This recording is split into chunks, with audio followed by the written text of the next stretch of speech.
And it was when he was older. Like, he wasn't doing it when he was 8 years old. Go make your own dinner then. But it was like, okay, fine, then make your own dinner. Like, if you don't want to eat this, go make your own. So he learned, like, how to cook because he didn't necessarily want to always eat what they were eating. So it was very helpful. But I feel like there's a fine line of, like, when you do that. Because too much then flexibility it's like, and then... Yeah, and you know what?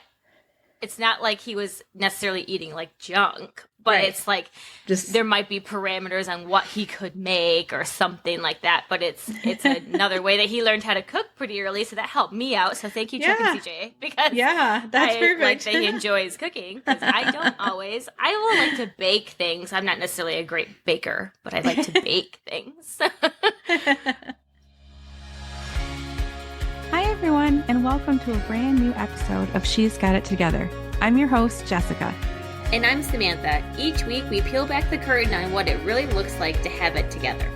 From the messy moments to the milestones, we're here to share it all.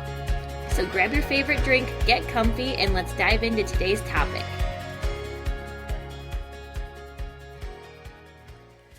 Let's talk about dinner, and dinner with the family, I mean. So there's a lot of different ways, obviously, you can sit down and enjoy a meal with your family.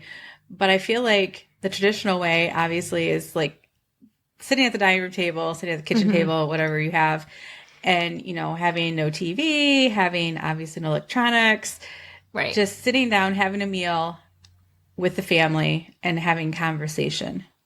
But I feel like that's almost old school now. I don't know if it is. I mean, we still kind of do it.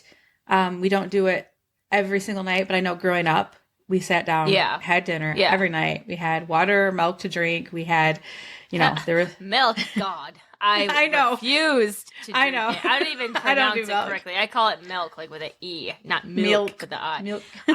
We never had, like when I was younger, I would drink like chocolate milk and stuff, but I've never I never liked white milk. Like as like an older kid, obviously I had it as a baby. But I remember going over to friends' houses and sitting down at dinner, and they would always have milk. And then it would be whole. It would be whole milk. And we grew up on skim.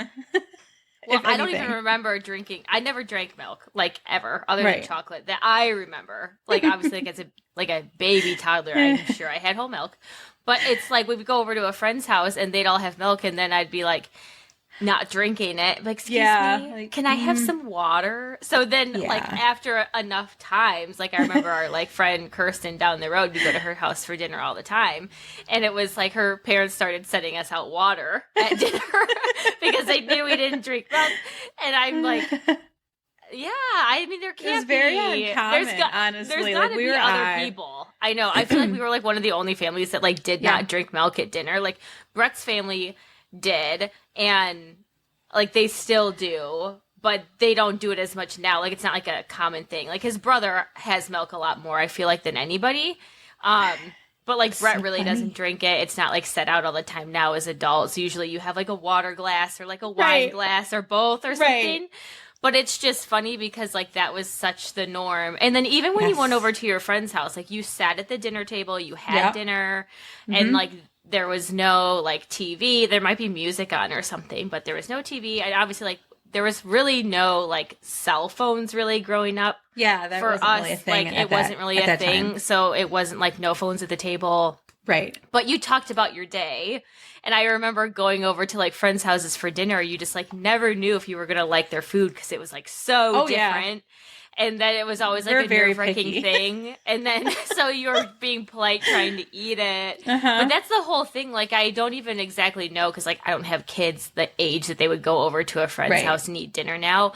But it's like, is that how, I mean, sure, some families do that. Some families don't. If you come from a family that sits down every night at dinner, but then your kid goes to a friend's house where they might sit around, like, the like coffee table and watch TV and eat dinner, like, and then, or maybe everyone just kind of is a free for all and they just stand up and eat, or they're just, you know, it's like it could be a completely different dynamic when your kid goes to someone else's house to eat. So it's just very interesting because there are so many different ways now that families can still be together. Yeah, you're together and eat dinner.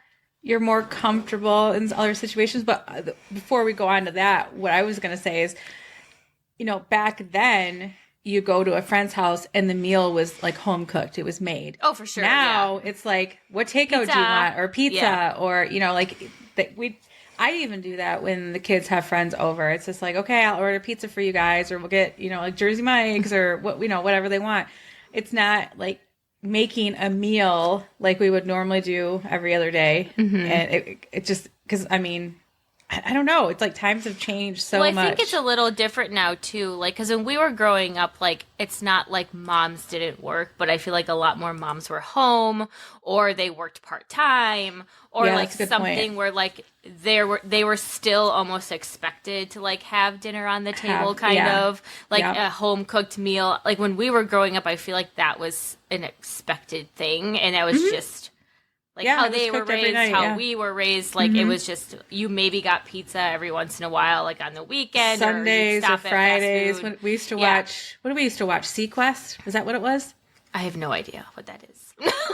You were little. You were little, like 2. I just remember we would have like pizza night sometimes, or like the only time we really got fast food was like if we were going up north, we might stop.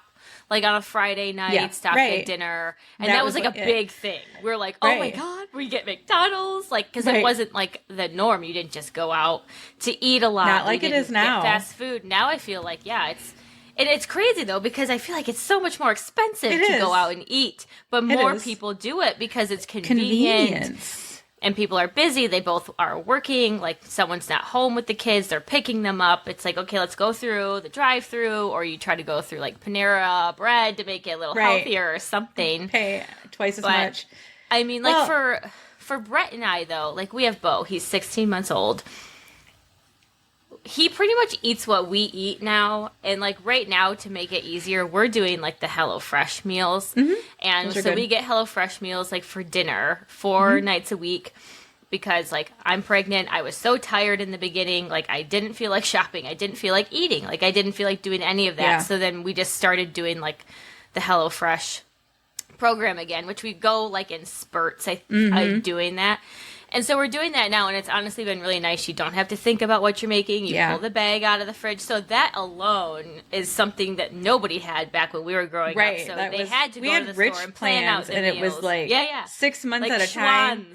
And Schwann's, like you would get like once a month. They would come and have a little sticker on your calendar. I remember we get the drumsticks from them. Oh, remember the raspberry ice cream? The vanilla raspberry swirl ice cream that they would have like at Christmas time? I don't. I just remember the truck coming and then our freezer being stocked and our fridge being stocked, and it was just like, all right, that's food that we're getting delivered. But other than that, I mean, I feel like that was like a refrigerated truck, like coming to your house, like giving you food. Now it's literally delivered to your door if you want it to be. It's cooked, hot, fresh. You're just going to go dive into it. Well, it's like we still have to cook it. But, I mean, there are some that you can just heat up in the microwave or the oven. But ours, you still have to, like, follow the recipe and cook. Yeah, but, you're right. It just depends what kind of, like, service you want. But we've been finding that's really easy for us in our stage of life right now. And then we still will sit down at the table, like Brett and I and Bo. And so, again, like, Brett gets home at, like, 4:45. So it's pretty early. Yeah. So that we can start dinner, take care of, like, Bo, and usually we decompress, are hoping to eat by like 6 o'clock. It's better if we can eat a little bit earlier, but half the time it's like 6 o'clock when we eat. But we still sit down at our table with him and eat. And I know like that is like important to Brett and I, and we've talked about this before we had Bo, because we both grew up with our parents sitting at the table talking about our day. You asked to be excused, like have 2 more bites of your salad and you can get up. Oh my gosh. And so like we want to be able to have like more that traditional time and a more traditional I think upbringing for Bo. Like I would love for him to have like a 90s childhood upbringing with less technology, more imagination, playing outside, but we'll see what actually happens. But we can do that with him right now. We're not running off to sports. We're not like, it's easier when they're younger. Home. Yeah, I would say so. Because I also work from home. So like I can start dinner some days. Other days I can't because it's just like I'm busy doing something or Bo's having a harder day and I can't get away kind of thing. But Brett gets home early enough that like he can start dinner too. And we can eat early enough where we can sit at the table and have like that time. Honestly though, like half the time, like I'm up in the kitchen getting Bo more food. Fiddling, I'm not exactly like sitting down the entire time relaxing, but we try to be there. It's the routine of it. But that was another interesting thing, though. You know, Brett helping you cook. DJ cooks, too. Right. He does most of the cooking. Brett does, too, quite honestly. Didn't do any cooking back in our day. He grilled. Yeah, he would grill. That's right, but just grilled. But Mom would grill, too. It's just the majority. Well, it depends when he would get home, too, because if you think about it, he didn't get home till 5:30, 6 o'clock. Yes. You're not going to wait for him to cook dinner. No, your kids will be going nuts. But at the same time, even on weekends and stuff, though, like cooking, Mom did. Dad would most likely grill. But like, there wasn't as much help in the kitchen. Yeah.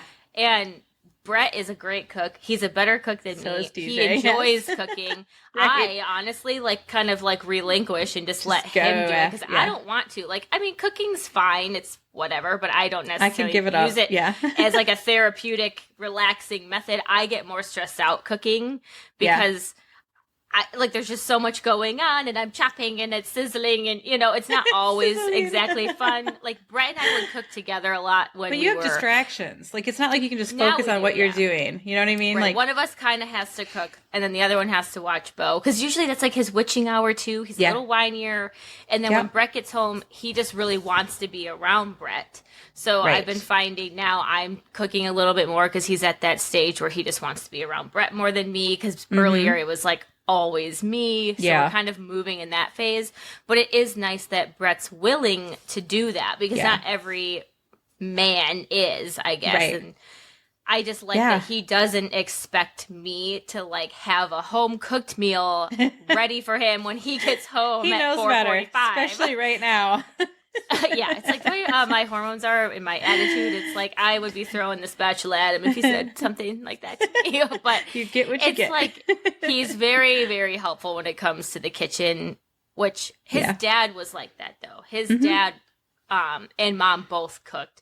His dad does a majority of the cooking now. Like, his mom does cook, too, but his dad does a lot of it. But that he was always a part of it, though. Yeah. Right.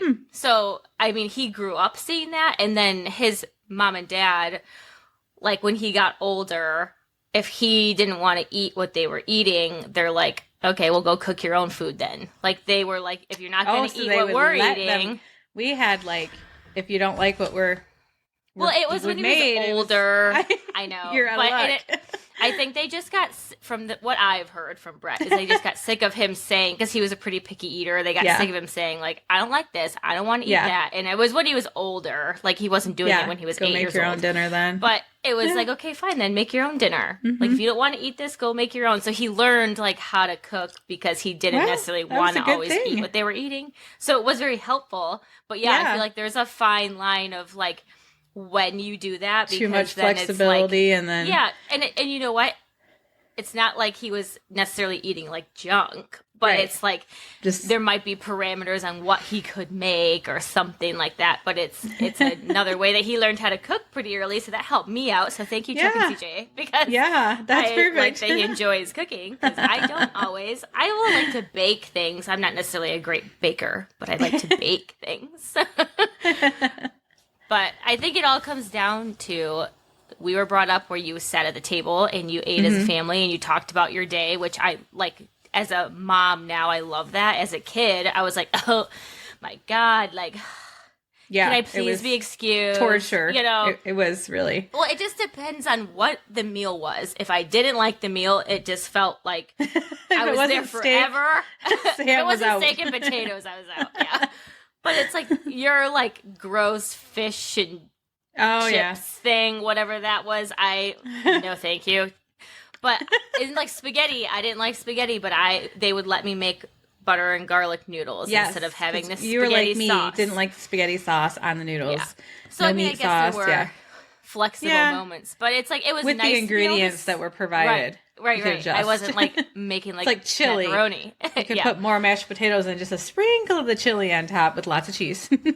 Right, yeah, seriously. Make your own bowl. Okay, all cheese and potatoes and a little bit of chili. But that's what's nice about, like, being able to have those, like, conversations and stuff at the table. It, you know, you get to connect a little bit, especially, like, when your kids are older. I feel like that's definitely harder because you're running off in a bunch of different directions if they're in sports or other programs or something, and then you're still trying to, like, be together as, like, a family. And some people, like, still make that, like, such a priority. They just figure it out. But then there has to almost be, like, it's okay if you're all, like, eating dinner at the coffee table and watching a movie tonight. Like, like, that's what I was it's going like, to say. As they get older, it's tougher because the attitude, the fight with it. I mean, I know, obviously, we need to, you know, correct them, kind of lay down the law, like, this is how we're going to do things.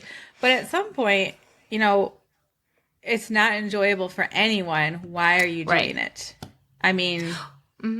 I feel like there's like a standard that you set, but like every night or every week, like if there's a night where it's just been a day and like everyone is just tired, it's like a Friday night, you don't want to cook, you can get pizza and a movie and like all eat together in the living room and watch it. I personally wouldn't do that as the norm, but if it happens, like it's fine. You can't necessarily... I mean, God, we did it every single night. I feel like, but I mean, I just think about the anger that I had doing it. Like, I was not happy. I wasn't going to open up. I wasn't going to, you know, like there was very few dinners that, you know, actually went the way they had hoped or planned it, because I'm not like, you can ask me how my day is. It's fine. Like, I'm going to eat as quickly as I can. I'm going to get the hell out of there. Like, I feel like that is an age thing too. You know, like that's definitely like teenager like mentality. We were like that too. You know, it's like I don't feel like talking. I want to go on my phone. I want to go on the computer. I, like, you know, it's just like that phase of life. But it's funny because now, like me as an adult, as much as like those dinners might have been boring to me or not always the best, I mean, I want to do that with my kids now. Right. So obviously it meant something to me in that moment. I might not have known, but like it means a lot to me now that we had that time, because honestly, not every family takes that time. Right. Especially now, they don't take the time to be together or like just talk and communicate and have those moments where you're making memories, even if it seems like you're not, because there are so many moments that have happened when we were kids, but we remember that. We remember having dinner every night at the table. Yeah. And like I would like to have that for my kids. I'm sure it's going to look a little different, but I would like to be able to sit down at the table. And I don't want to force them to talk, but it's like if you just kind of have other moments, maybe they cook dinner with you and then you're just naturally talking and they start talking to you. And like that's your time to talk. You don't necessarily have to have these deep conversations at the table. But I almost feel like our dinners turned into like family meetings sometimes. Yes. And I think that's why I didn't like that. Because like that could have been the only time that you're together, you know? It is, but it's like they have really you trapped. Having it. So you know what I mean? Like you're stuck there till you're excused. I like the idea of having these sit-down dinners. And obviously like on holidays and some nights we do still do it. But we haven't done that in probably 3-ish years. Probably. So where do you guys have regularly. Dinner? Like how do you do dinner? Well... It depends. Like Taylor likes to eat at the counter. Hayden will eat at the dinner table. And then DJ and I, depending on, he might, in his recliner, he might, you know, like just watching TV or something, like unwinding. But we get more out of them by not forcing them to sit somewhere where they don't want than we do by doing that. So, I mean, we used to when they were younger. It was easier. Like this whole, I don't know, hormonal teen I guess it nonsense. Just depends on like the battles that you feel like fighting at this point in life with them. Yeah, you know? Exactly. Maybe you'll come back to it later. Yeah, and I like think right we will. now, I think we have like a hybrid version, I guess. You know, like we have a little bit of everything and we just kind of go with it. I mean, it used to be, well, it was for a bit that we were on the go at that time. In fact, we did Hungry Brute, that box, and we made them because they were not... Most of the meals in there were like wraps and things like that, more lunchy stuff, but it was perfect for our dinners on these like baseball nights and stuff like that. Right. So we would do that. But I mean, it's hard because Taylor obviously wants to be on her tablet. Hayden just wants to eat and go do her homework. And DJ and I just want quiet. Just like, it's been a long give day. us a minute. It has. So, I feel like for me, I get really irritated with Brett when he has his phone at the table because I feel like I don't have your undivided attention. Yeah. I feel like I'm not important to you right now in this moment. Even if he puts his phone on the table and it's flipped upside down. Right. It's I know he's going to grab it. It's a distraction. And then I feel like, okay, like you're not in this moment with me and Bo right now. And it's like, can we just have like a second? Because it's hard for us to have just a second with Bo, right? Yes. Like the two of us and Bo, like sitting down, like even just him and I having like time is hard. So I'm like, can you just like not have your phone at the table for like 20 minutes? Because we don't get to sit here that long. Right. I mean, so it's not very long. Yeah. It's not like I'm perfect either, but I feel like now since I'm like on my phone more for work and things like that, I've noticed like I don't want to be on my, there's that boundary. I don't want to be on my phone like after a certain time or like when we're having sit down meals or if I'm like with certain people, like I don't want to be glued to like my phone. And so I find with Brett, he is glued to his phone when he gets home because that's like his not like unwinding. Right. Like he's teaching. Right. So but that's like his way to unwind is to watch YouTube videos and stuff like that. But I'm like, when I'm trying to talk to you, can you please like put the phone down? Yeah, we still have them at the table. Like if we're going to sit down as a family at the table, the phones aren't there out and, that distraction's gone. But it's just not necessarily the best situation for us every single night. And I'm surprised because I thought that's how I would be with them. But you're right about the fights, like wanting, what battles do you want to pick? Mm-hmm. And that is one that is just, we've kind of discovered is just not worth it because we can still sit out there and have a conversation. We're still in the same room.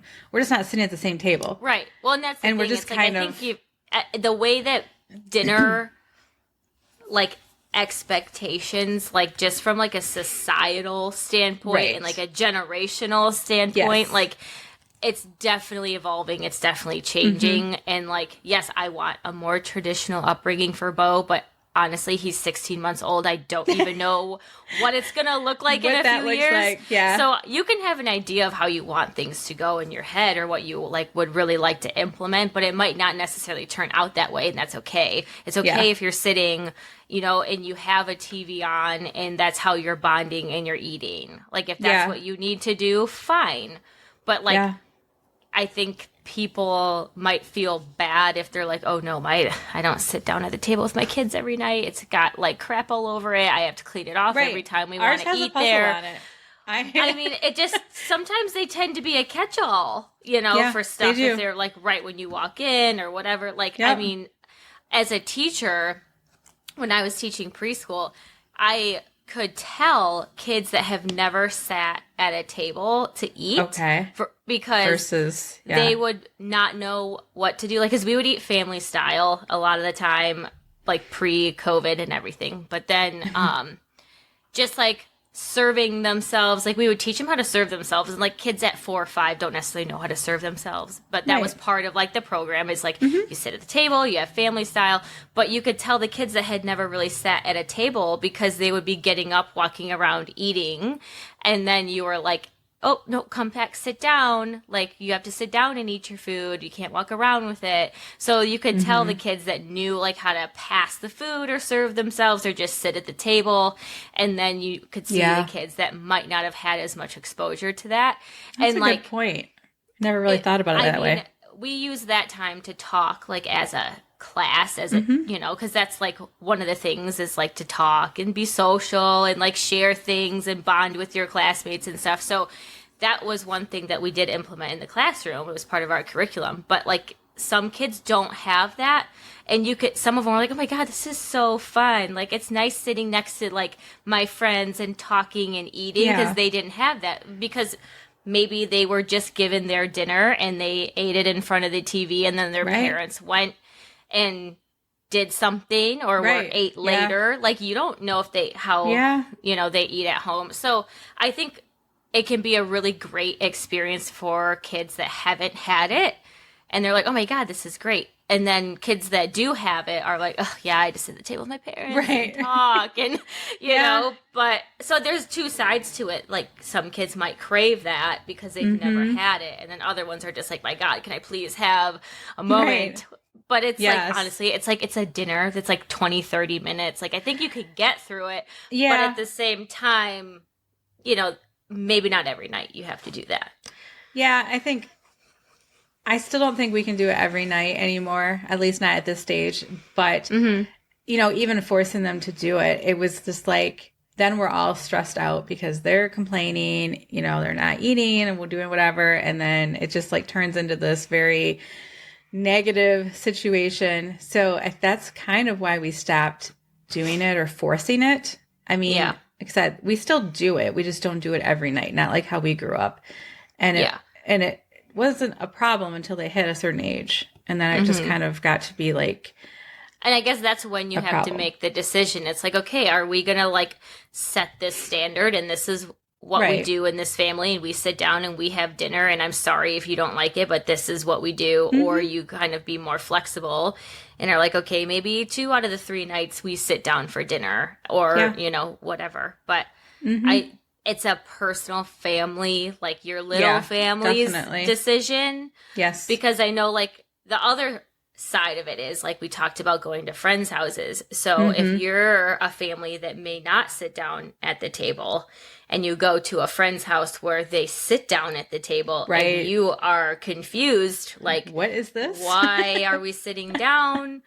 And I thought we were going to go eat in front of the TV. Like, it could be a total, like, culture shock almost because they don't know what to do or what's expected of them. And then the whole, you know, I don't know exactly how kids are now with eating other people's food and not liking it. I know I would choke it down and not say a word. You know, I would eat it. But now I don't know. But it's like the respect thing, you know? So I don't know if Taylor could do that. She would probably voice her every thought she has. Well, she does it. She does at Grandma's. She does? Oh, she's like, something. That looks gross. Yeah. And it's like that there are times where you have to be like, you know, that's not okay. You can't tell people their food's gross. If you don't like it, that's fine. You don't have to taste it or however you want to handle it. But then there are moments where you're like, you know what? Like, you don't say that out loud. It's called being respectful at the table. Exactly. You know, so it's just, it's hard. And there isn't one like right way to do things. You just have to do what's right for your family in the moment, and it can change like year to year. That's our constant message. That's just like our ongoing message, no matter what we're talking about. It has to work for your family. It has to work in your situation. There's no right or wrong. I mean, I think because I feel like generationally, like it was an expectation and like a like pressure really to like have that kind of meal with your family every night, no matter where you were home for dinner, you sat down. And then now, like, as like, you know, we're all growing up and stuff, we're changing the way things kind of have worked for our parents and generations before them. So it's like, I think there's like this guilt almost of like not doing it how you were raised or like not doing it how like that people expect you to, because then like maybe your other family, like you guys don't necessarily sit down for dinner all the time. I'm saying I want to sit down for dinner all the time. I might not necessarily understand why you guys don't want to do that, but it's like you have to like respect the decision of that family. And then when you're together, you just figure it out. You know, I mean, that's when we're all together as like a whole family, like, I mean, the full family, extended family, we sit at a table. You know, I mean, Taylor and Hayden like would holidays, like not necessarily be there though sometimes. So it's like, that's the other thing. It's like, okay, if they're not expected to do it at home, then why would they think they're expected to do it at like someone else's house, like a family member's house?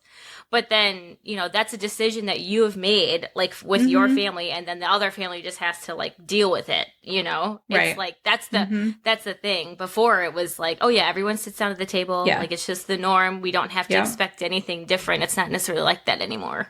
Yeah, no, that's true, too. Yeah. Definitely different times, but we all have to make it work. I don't know. Yes, we do.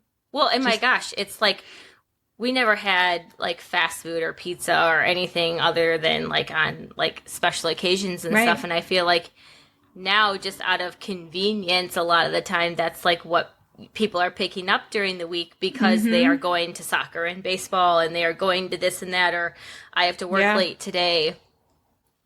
So I think, well, it's usually two working parents typically. Exactly. Yeah. I mean, that's more common than ever, and actually it's uncommon for you not to have two working parents, and before, honestly. Of course, like the mom was at home, they could make a meal for their family that was ready when their husband got home, because they weren't working outside of the home, they were taking care of the home, and that was part of like their job. And so now it's not like that anymore, so there has to be like some accommodations for these families, things have to change to accommodate that for sure. Yeah. And you know what? That's why we do HelloFresh. Like it's, you know, probably a little bit more expensive. I find that we don't waste as much food. And we don't have to worry about what we're picking. The week, yeah, we don't have to like meal plan as much. We know like we got this like spaghetti thing, great. We got this chicken thing, great. It's like, what do we feel like tonight? Okay, like we have a quick dinner and looking time. For the ingredients, even. You know, when you go to the store, you forget what you need. If you didn't write it down, you get too much of something and you forget something else, and it's just like. I feel like the whole concept of these boxes just works well for our chaotic lives. Well, it does. And I think that's why Brett and I do it in phases. Like there are times where we like want to take a break from it and make our own meals. And then there are times where like, you know what, we just got a lot going on right now. Let's do that again. Because I feel like we're wasting food, or we feel like we're eating out more, or just like eating more junk because we just don't know what to make, or we don't have something that day. And so, like, we're like, we don't want to keep, like, eating out because we just don't have any food, because I haven't had time to go to the store because I'm working and I'm taking care of Bo and he's working. And it's like, there's just not enough time. That's part of our issue. Brett and I did that too. We'll do that because we're no time to make it, don't feel like making it, or, you know, whatever reason. Yeah. And things will be wasted. And that frustrates me because everything is so expensive right now. Everything's so expensive, especially food. So then you're just like, oh my God, we wasted all of those. Like vegetables and fruit go bad so quick. And they do. You're just like, oh, I totally forgot I was going to make that meal. Like, I remember I forgot one thing and I just decided not to use any of the other ingredients. So everything else went bad. So I think you just have to like kind of forget what like society is saying, or what your other family members might be saying, or what you feel is expected of you in regards to like how you have dinner with your family. It's like way to do it. It's your family. You decide what works for you, and then you know what? If people don't like it, too bad. You know, it's like you got to do what you got to do. Thanks for joining us today on She's Got It Together. It's been a real journey sharing and laughing with you all. We hope you're walking away with a smile on your face and a bit more confidence in your step. Remember, you're not alone in this crazy ride called life. We're all in this together, one day at a time. Don't forget to subscribe, leave us a review, and of course, share this podcast with all the incredible women in your life. Join us next week for more stories, more laughs, and more real talk. Until then, keep embracing your unique journey, and remember, you've got it together more than you think.